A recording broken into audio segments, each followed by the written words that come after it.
Hi, we're Team 16, and our project was the FishPass, which is a next-gen RFID pit platform for fish tracking and IoT integration.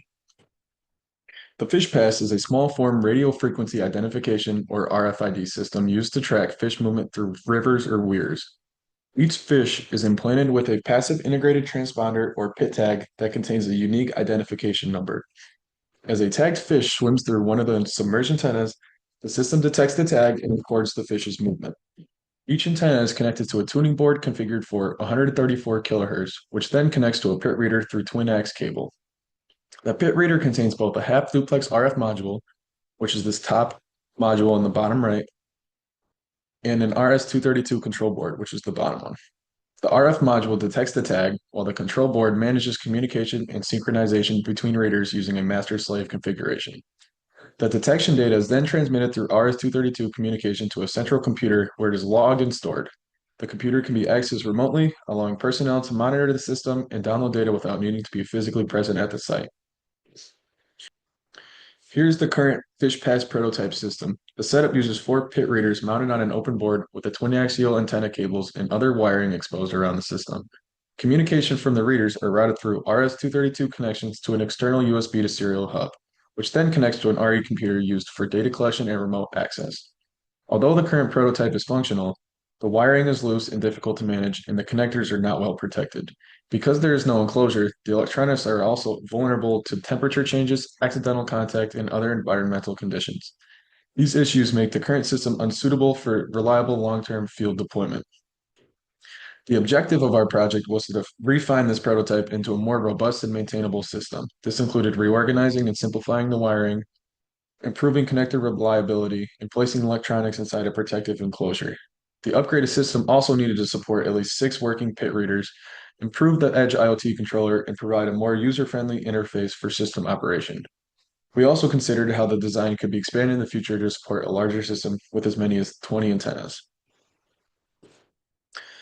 The key specification on the mechanical side include housing and protecting all system components in a durable steel enclosure, supporting up to 6 pit readers while maintaining service access, providing organized mounting for the computer, circuit boards, and wiring hardware, allowing the enclosure to be securely removed and reinstalled using aluminum French cleats, and providing access for maintenance without removing the internal mounting plate.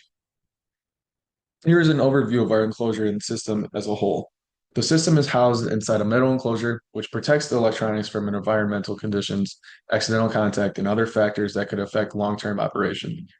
Internally, the components are organized across 3 main shelves. The upper shelf supports the Edge computer, the middle shelf holds a reader PCB, and the bottom shelf supports the pit reader modules and other reader PCB. Custom control and reader PCBs were developed to replace much of the loose point-to-point wiring found in the original prototype. For thermal management, the enclosure includes an active cooling fan and a passive ventilation opening. Together, these allow air to move through the enclosure and help prevent electronics from overheating. External connections were also designed to be reliable and easy to use. A circular 3-pin connector provides the main power connection, and a separate cable gland allows the Edge computer power cable to enter the enclosure. Here's a video showing how the enclosure looks and is mounted inside of the DNR building.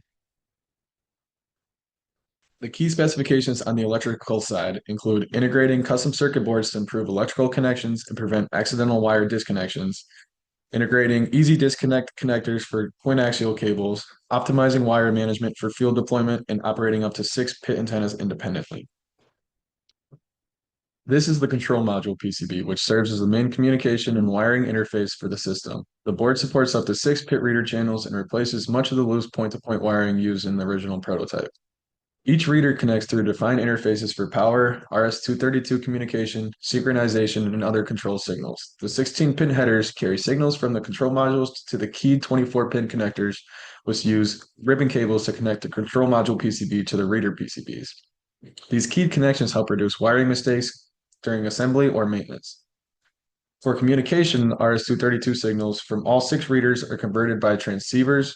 The signals are then passed to UART to USB devices, and an onboard USB hub combines all 6 communication channels into a single USB Type-B connection to the Edge computer. This greatly simplifies the computer interface compared to using external USB to serial adapters. This is the reader module PCB, which provides the physical and electrical interface for the pit reader modules. The system uses 2 of these PCBs, with each board supporting 3 reader modules for a total of 6 readers. Each reader PCB receives two 24-pin ribbon cable connections from the control module PCB. The board then routes the required signals to three separate 16-pin headers. The reader modules plug directly into these headers. The silkscreen markings and outlines in the PCB show technicians where each module should be placed and how it should be oriented. This makes installation and replacement more straightforward. The synchronization configuration is controlled through jumper selectable master and slave settings. On the first reader PCB, reader 1 is configured as the master while readers 2 and 3 operate as slaves. On the second PCB, all three readers are configured as slaves. These are the external twin-axial cable connections used to connect the 6 antenna channels to the reader system inside the enclosure. Each antenna connection uses an M12 decoded connector that is securely mounted to the side of the enclosure with a locking nut. The threaded locking mechanisms keeps each cable firmly connected during operation while still allowing technicians to disconnect the cables by hand without requiring special tools. This makes installation, maintenance, and replacement much easier. The key specifications for the software side include remote monitoring of the system, file transfer from the system, and GUI for reader statuses.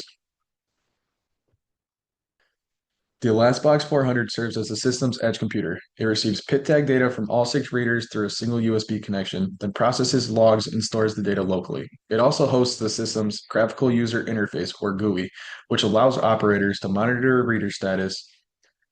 This network connection enables remote access and file transfer without requiring an operator to be physically present at the enclosure. Here's a video showing a laptop that is remotely connected to the system and how it is able to see the tag data as it scans in. This image shows both the remote access interface and the system GUI. Every 2 minutes, Python script refreshes the GUI to display the operating status of all connected readers and the remaining storage space on the ElastBox 400. One major obstacle we encountered involved remote access to the ElastBox 400. Its operating system version did not support Raspberry Pi Connect, so we transitioned to an alternative remote access platform called DW Service.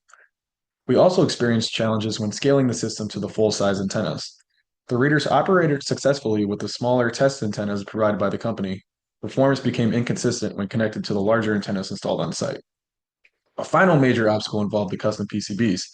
The first version of the control module PCB was missing several required component pads, so the design had to be corrected and reordered. This introduced additional cost and cost delays in the project schedule. This video shows a quick overview of the system functioning. First, the power supply needs to be turned on to start the system. As the enclosure door is opened, you can see that the pit readers are running and their power and EMI lights are on. The laptop is remotely connected to the system, and as the tag is placed inside the antenna, the data can be seen being read in on the laptop. Also, as the tag's still in the antenna, you can see that the bottom pit reader has a green light to show it read in a tag. This shows the outside twin-ax connections. This video shows the twin-ax cables coming outside the building and onto the bridge where they're connected to the antennas. This is an overview of the river that the antennas sit in currently. Thank you for watching.